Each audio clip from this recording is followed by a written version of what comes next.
Amalan apa saja yang bisa menyelamatkan kita dari azab kubur, Ustaz? Jazakallahu khairan.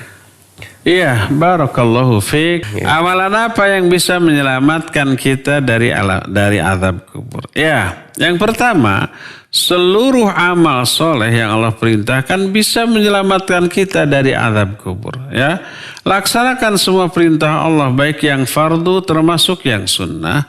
Kedua, seluruh upaya menghindarkan apa yang Allah larang itu juga penyelamat dari alam kubur.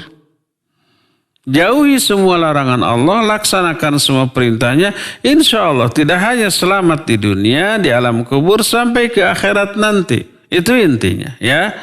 Namun ada beberapa hadis yang spesifik yang menjelaskan penyebab orang diazab di alam kubur.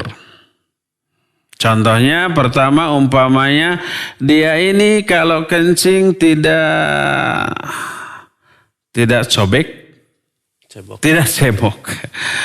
Tidak membersihkan diri setelah kencing gitu ya.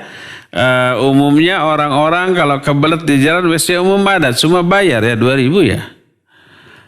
Karena sayang, karena kepepet, karena sayang dengan uang 2.000, kemudian mereka di mana saja ya. Di pinggir, di balik pohon, kalau di terminal mah di mana cing? Di ban-ban mobil gitu, di ban-ban bus kayak begitu ya. Sehingga kalau kita mau mencari bus, antrian bus yang lagi parkir, yang lagi ngetem itu, harus nahan nafas gitu ya. Kemudian baru masuk ke dalam bus ya. Nah, dipastikan mereka itu tidak cebok ya.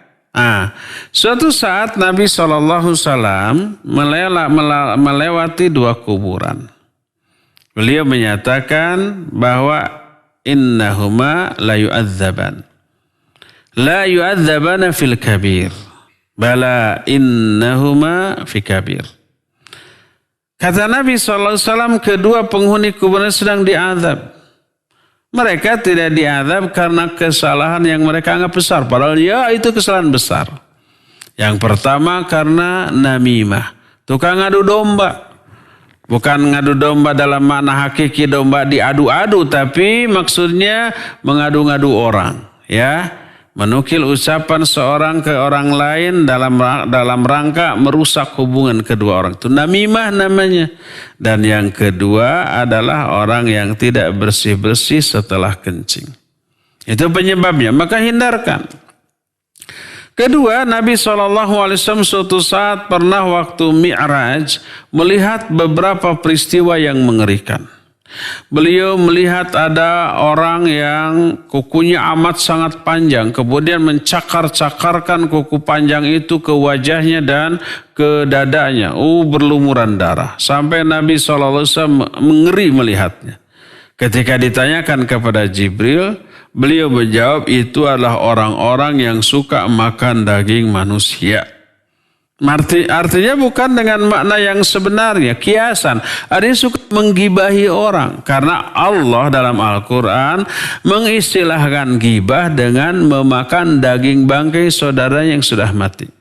Allah menyatakan wala yaghtab ba'dukum ba'dha ayuhibbu ahadukum ayyakula lahma akhihi maitan fakarihtumu. Ya. Kata Allah, jangan sebagian kalian menggibahi sebagian yang lain. Suka enggak kalau kalian memakan daging bangkai saudara kalian yang sudah mati? Pasti kalian tidak suka. Ya. Nah itu nanti di akhiratnya, di alam kuburnya akan diberi azab, dikasih cakar-cakar dari besi-besi dari logam yang sangat tajam. Dia cakar-cakarkan ke wajahnya, ke dadanya sampai berlumuran darah. Ini menunjukkan salah satu penyebab azab kubur adalah menggibahi orang. Dan banyak lagi. Intinya semua kemaksiatan menjadi penyebab orang itu diazab di alam kubur. Ya, jauhi semua maksiat, semua yang Allah larang, lakukan semua yang Allah perintahkan. Tidak hanya selamat di alam kubur, tapi juga di dunia sampai ke akhirat nanti. Wallahu a'lam.